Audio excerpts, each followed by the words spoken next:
Narasaraopet Telugu Desam party అధికార ప్రతినిధి రాయల శ్రీనివాసరావు ఘాటు వ్యాఖ్యలు చేశారు. మాజీ మంత్రి అంబటి రాంబాబుపై వ్యాఖ్యలు చేస్తూ, నిన్నటి వరకు నిన్ను కాపు అని అనుకోలేదు, నువ్వే మీడియా ముందుకు వచ్చి నేను కాపుని కాదు అని చెప్పిన రోజులు ఉన్నాయి అంటూ ఫైర్ అయ్యారు. ఇక లడ్డు వివాదం విషయంలో వైఎస్ఆర్సీపీ నాయకులు రోజా, జోగి రమేష్ మధ్య జరిగిన చర్చల వీడియో సోషల్ మీడియాలో వైరల్ అయ్యిందని తెలియజేశారు. నరసరావుపేట పల్నాడు జిల్లా అధికార ప్రతినిధిగా మేము నరసరావుపేట తెలుగుదేశం పార్టీ నుంచి మాట్లాడుతూ ఉన్నాం.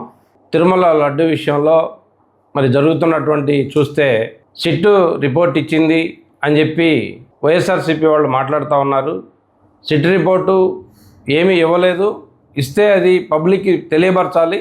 సిట్ ఇచ్చినటువంటి రిపోర్ట్ మొత్తం చదవకుండా ఏదో ఒక పేపర్లో ఒక అంశం వాళ్ళకి అనుకూలంగా ఉన్నదాన్ని తీసుకొని సిట్టు మాకు అనుకూలంగా ఇచ్చింది, తీర్పు ఇచ్చింది అని చెప్పి ప్రజల్ని మభ్యపెట్టే ధోరణి చేస్తూ ఉన్నారు. అది కరెక్ట్ కాదు. రీసెంట్గా చూసినట్టయితే అంబటి రాంబాబు గారు ఇంటి మీద దాడి చేశారు, కాపుల ఇంటి మీద దాడి చేశారని చెప్పి చాలామంది మాట్లాడుతూ ఉన్నారు. అంబటి రాంబాబుని కాపుగా ఎవరు గుర్తించట్లేదు, అది ఎప్పుడో మర్చిపోయారు. ఎందుకంటే ఆయనే మీడియా ద్వారా నేను కాపు కాదు, కాపులకి నేను ఎప్పుడు ప్రతినిధి కాదు, నాకు అవసరం లేదని చెప్పి ప్రత్యక్షంగా మాట్లాడిన వ్యక్తి ఇవాళ వంగవీటి రంగాతోటో లేకపోతే నేను కాపుననో చెప్పుకోవాల్సిన అవసరం లేదు. వైసీపీ వాళ్ళు అధికారంలో ఉన్నప్పుడేమో వాళ్ళ సామాజిక వర్గం వాళ్ళు కావాలి, అధికారం పోయిన తర్వాతనేమో కాపులు కావాలి.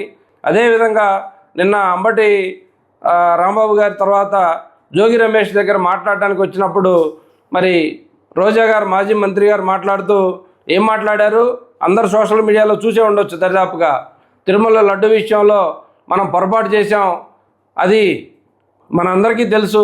ఆ వెంకటేశ్వర స్వామి ఆగ్రహించి ఎక్కడ మనల్ని ఇబ్బంది పెడతాడని అందరం భయపడుతూనే ఉన్నాం, కానీ పైకి మాత్రం గంభీరంగా మాట్లాడుతున్నాం అని చెప్పి ప్రత్యక్షంగా దొరికినా కూడా ఇంకా సమర్థించుకుంటూ వాళ్ళు మాట్లాడుతున్నారంటే ఇంతకంటే దారుణమైన పరిస్థితి ఎక్కడా లేదు.